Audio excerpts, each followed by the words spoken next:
Abrimos el camino para llevar la peregrinación a todas partes. Siempre impulsados por la sed de Dios, transitamos nuestra vida moral, nuestro caminar hacia el Padre en la vida. Aquí comenzamos a andar. Bienvenidos. Esto es Sed de Dios, Vida de Peregrinos. Conduce Padre Luis Anaya, aquí en Radio Corazón.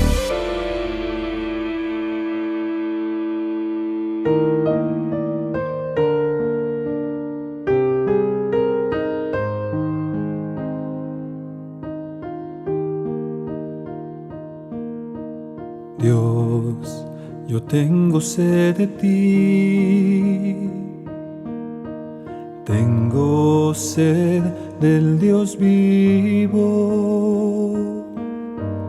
¿Cuándo podré contemplar tu rostro, mi Señor? Yo busco tu rostro, mi alma desfallece dentro de mí. Las lágrimas me brotan de día y de noche, mientras todos me preguntan, ¿dónde está tu Dios? Yo busco tu rostro, Jesús. Me levantaré antes del alba y correré en pos de ti para encontrarte en tu jardín, ahí donde me aguardas. Yo busco tu rostro. Buenos días. En este nuevo encuentro que tenemos con ustedes, vamos a continuar con nuestra reflexión moral y vamos a entrar en un tema, digamos así, muy subjetivo. ¿Por qué digo subjetivo? Porque vamos a hablar del sujeto moral. Obviamente, quien lleva adelante la vida moral es la persona, ¿no es cierto? La persona cristiana, en este caso estamos hablando de moral cristiana, ¿no? Y lo hacemos desde nuestra subjetividad, es decir, poniendo en acto, poniendo en actuación todo lo que somos, nuestras potencias, nuestras facultades, nuestros sentimientos, ¿no? Bueno, ¿cómo podemos visibilizar esta realidad del sujeto moral? Y tenemos que decir que somos personas llamadas por Dios, es decir, que tenemos una vocación.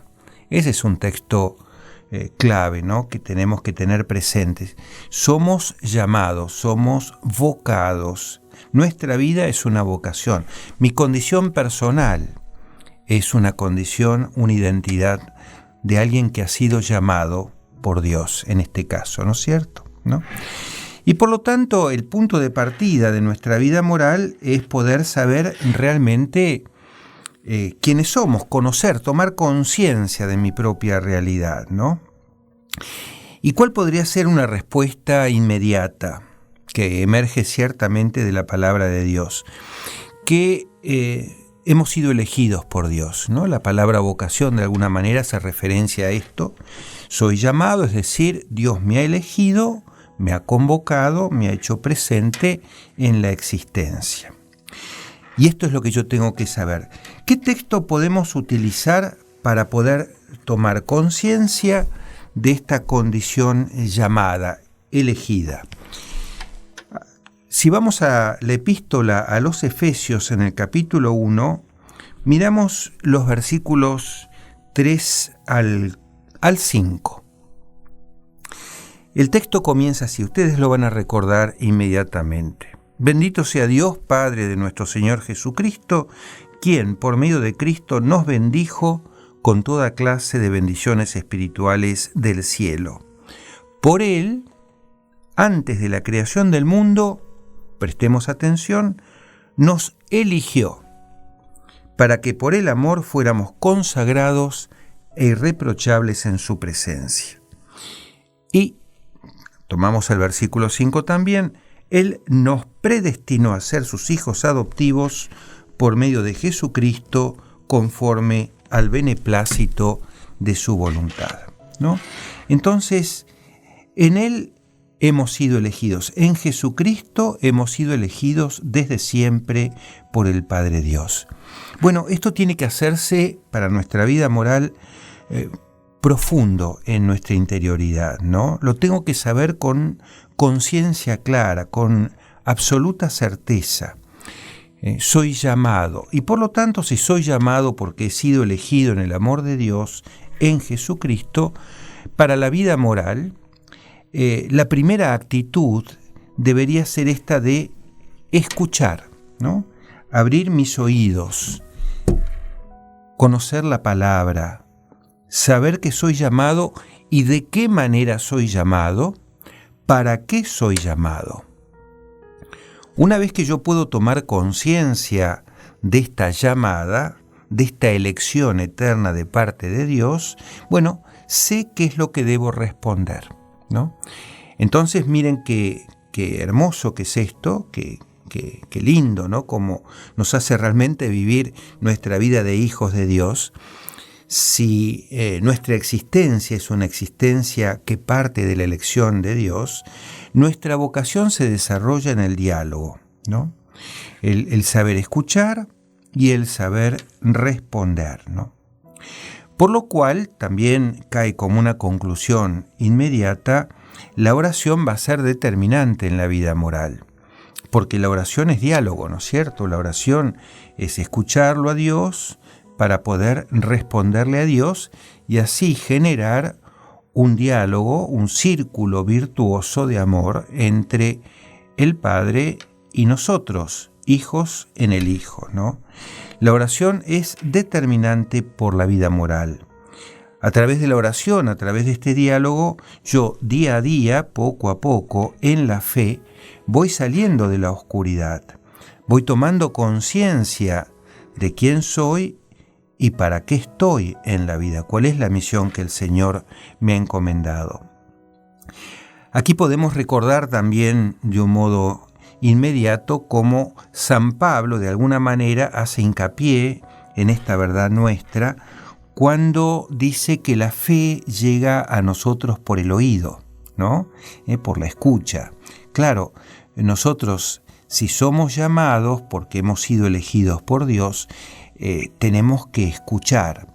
Escuchar supone esclarecer el sentido de mi existencia y de mi misión. Voy tomando conciencia poco a poco, ¿no? Voy iluminando mi vida y por lo tanto puedo tomar decisiones acertadas, ¿no? También, y hoy día estamos hablando mucho de esto en la Iglesia, en este diálogo con Dios, que es oración, que lo llamamos oración, yo tengo un modo propio, ¿no? De ir, sobre todo en orden a la vida moral y a las elecciones que voy a ir haciendo, yo tengo que asumir una actitud de discernimiento. Discernir qué es lo que Dios me va pidiendo. Es decir, de este diálogo que vamos teniendo con Dios, ir sacando. Esto significa discernir, ir tomando del conjunto aquello que realmente está destinado a mis actos morales, ¿no?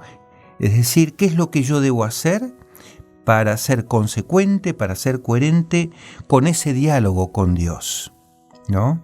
De ese diálogo con Dios tienen que salir conductas concretas, porque, permítanmelo decir, si no corremos el riesgo de que nuestra vida cristiana se quede simplemente en poesía, digamos, en escuchar cosas bonitas, pensar cosas bonitas, decir cosas lindas, pero eso no es vida moral, eso no es vida cristiana. ¿Por qué? Y en esto el Evangelio es muy claro. Nuestra vida cristiana es una vida muy concreta, así como concretamente Dios me eligió a mí, ¿no? Así también yo debo vivir en relación con Dios como hijo en el Hijo de un modo muy concreto, a través de mis pensamientos, de mis gestos, de mis actos cotidianos, ¿no? Por eso debo discernir. Discernir permite ir tomando estos puntos de referencia de mi vida moral, ¿no? Hay otra manera también de decir esto mismo, y es necesario para el discernimiento, que es la inteligencia de la fe, ¿no? Es decir, yo creo en Dios, pero vuelvo a decir, no puede ser un creer abstracto que queda allí en una expresión ideal, ¿no? Sino que tengo que hacer inteligencia de la fe para asumir lo que Dios me está diciendo y llevarlo al corazón, llevarlo a la vida concreta. Para esto yo puedo encontrar una gran ayuda en algunos modelos de vida, ¿no? Algunos testigos precisamente de este modo de actuar, que son los santos, ¿no? Los santos que me permiten configurarme mi vocación concreta. Cada uno de nosotros tiene una vocación específica, particular, original, se suele decir única e irrepetible, ¿no? Bueno, esta realidad vivencial, este modo de vida, esta misión que Dios me encomienda, yo la voy discerniendo en mi vida concreta a través del diálogo con Dios. Pero no me encuentro solo para esa decisión, ¿no? No es que resuelva, digamos, por así decir, de una manera individualística, como diciendo, bueno, a mí me parece que, no. Tengo que fijarme no solamente en lo que Dios me dice, que es el punto de referencia primero, sino además en cómo otros han asumido en su vida específica este diálogo con Dios. Y allí tengo los modelos de los santos, ¿no? Que no solamente me dan el ejemplos concretos y variados, sino que además interceden por mí para que yo pueda asumir mi vocación concreta. Muy bien, esta es entonces la vida moral del sujeto, ¿no? De la persona llamada. Es una vida que parte de una elección, es una vida que se nutre en el diálogo con Dios y que a través del discernimiento concreto va sabiendo qué es lo que debe hacer y qué es lo que no debe hacer, ayudado por la Iglesia, es decir, por el testimonio de aquellos que nos han precedido y a quienes nosotros llamamos santos. Yo te sigo, esposo mío, en tu pobreza y humildad, y tu obediencia, esposo mío, es mi ejemplo a imitar. Y mi castidad es un don angelical para estar contigo. Me basta solo con orar. Señor mío y dueño mío, yo soy tuya y para ti vida y muerte te pertenecen, y toda mi eternidad tu santidad derrama sobre mí. Solo en ti quiero confiar, en ti quiero descansar.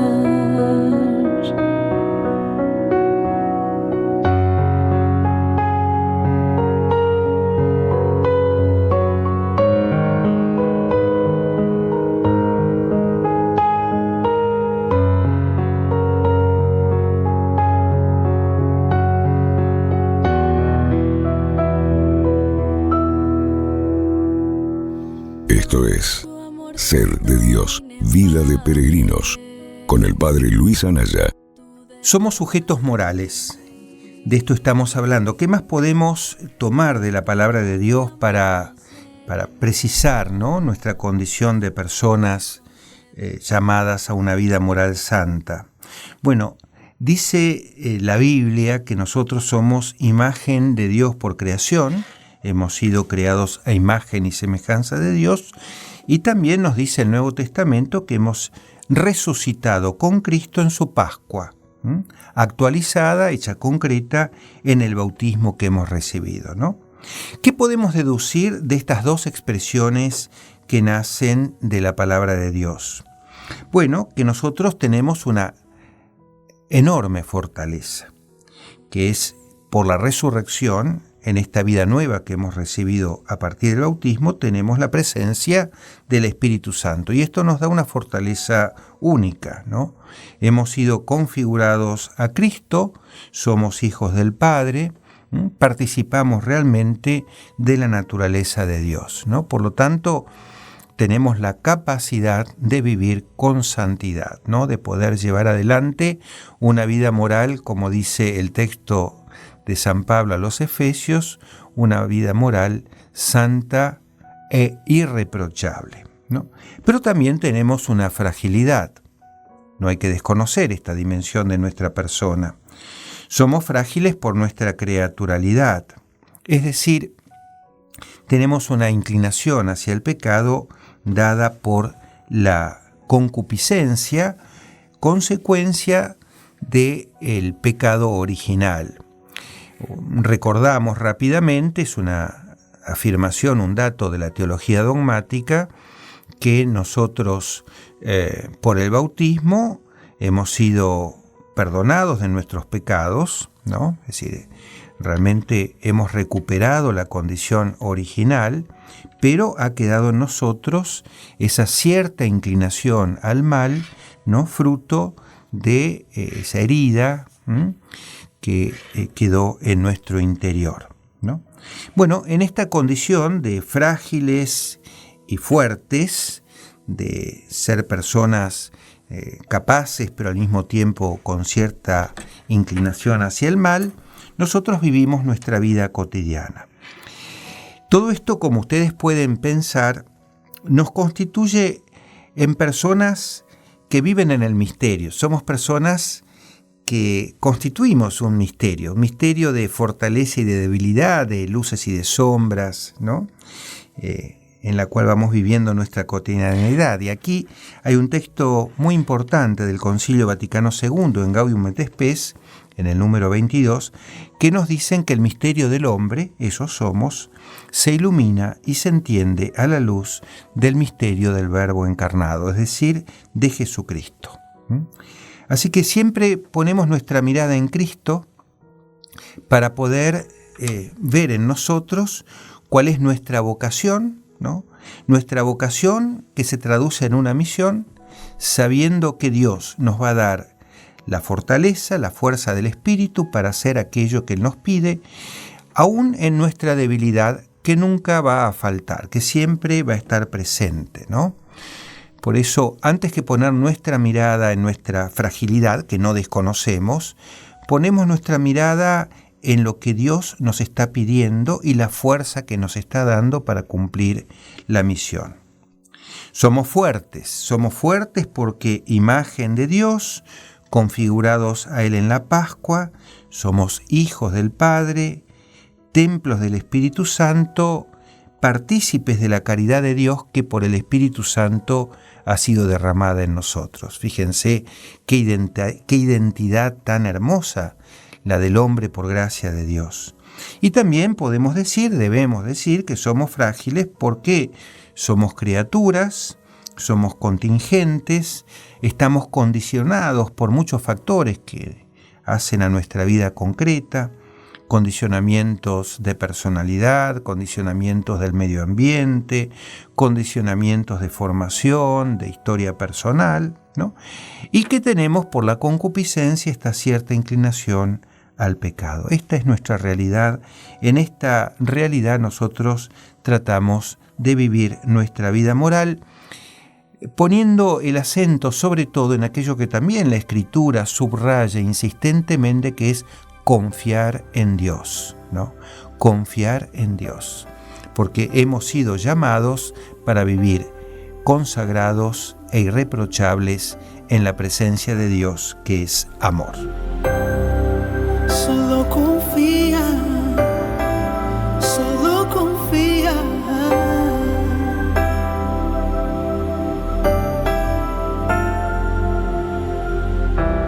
En esos momentos que te sientes solo, y tu mente te dice que no puedes más. Cuando sientes que todos te han abandonado y que no tienes fuerzas para continuar, Dios está contigo, Él te dará su mano. Lo dice en su palabra, no te dejará. Él será tu abrigo en medio del frío y tu luz en medio de la oscuridad. Él será tu sombra en medio del desierto. Solo tienes que aprender a confiar. Solo confía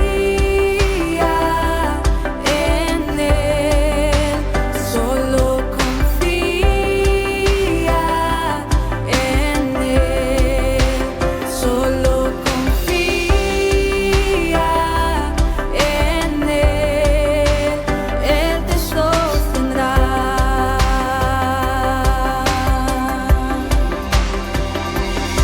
Cuando lleguen esos momentos en los que te sientes solo, confundido y en el abandono, quiero decirte que el Señor está contigo. Él nunca te ha fallado, es tu mejor amigo. Como Él estuvo con Moisés, También Él estará a tu y lado. como estuvo con Josué, Él nunca te ha desamparado. y como Él libertó a También Israel. serás libertado.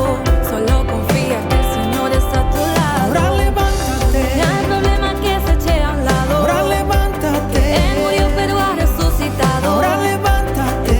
Por tu vida Él ha pagado su sangre y fue en la cruz del Calvario. Ahora No levántate, hay problema que se eche a un ahora lado. levántate. Él murió pero ha resucitado. Estamos compartiendo Sed de Dios, vida de peregrinos.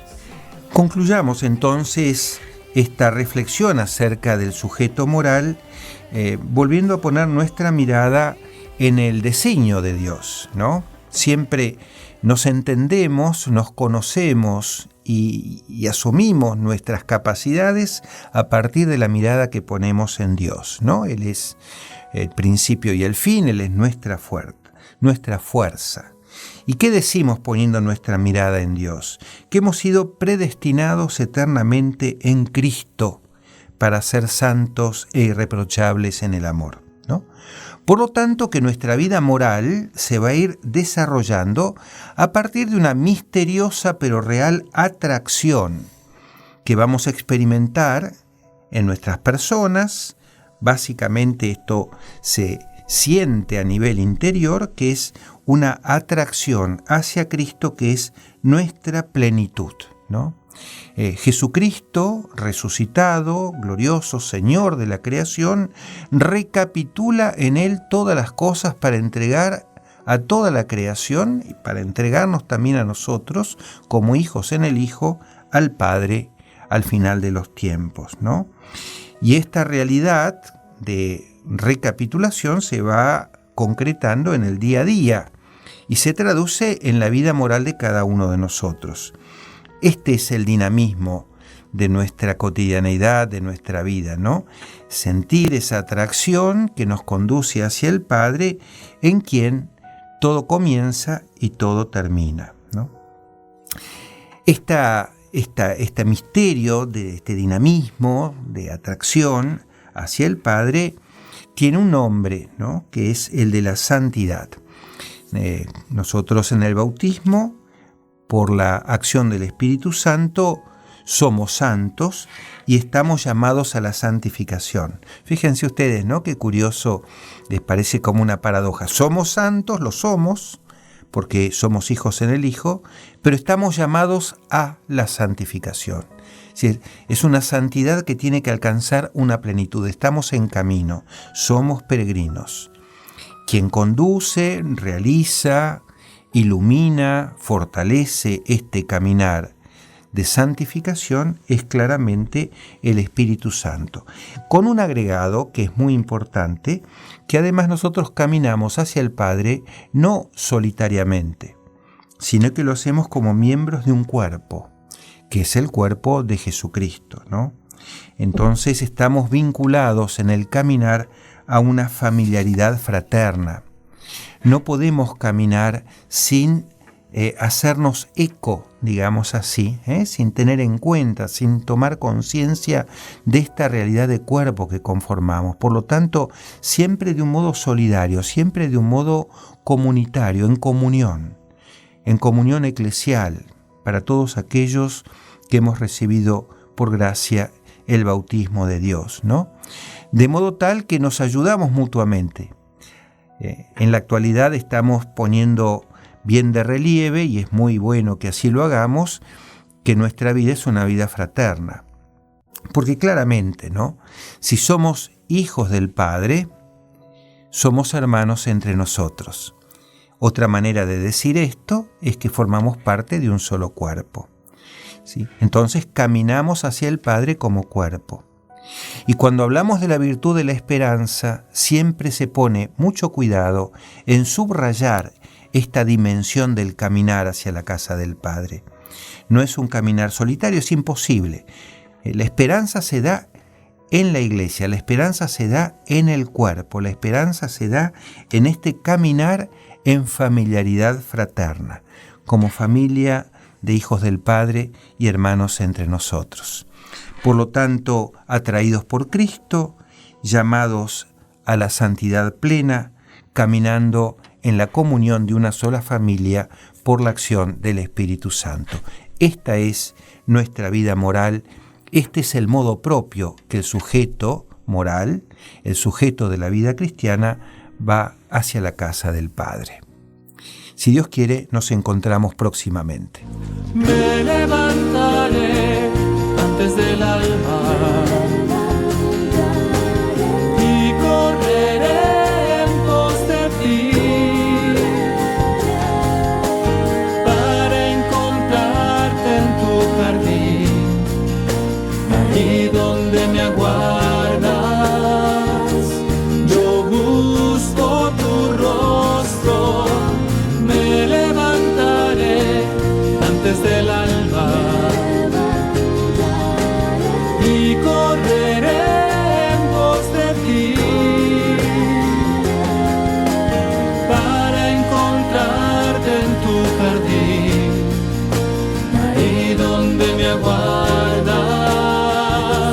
Yo busco tu rostro,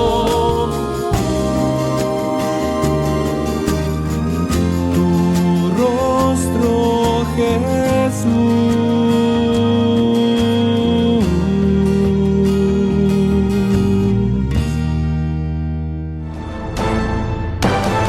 Iniciamos el camino, pero nunca dejamos de andar. Este es solo un alto hasta el próximo recorrido.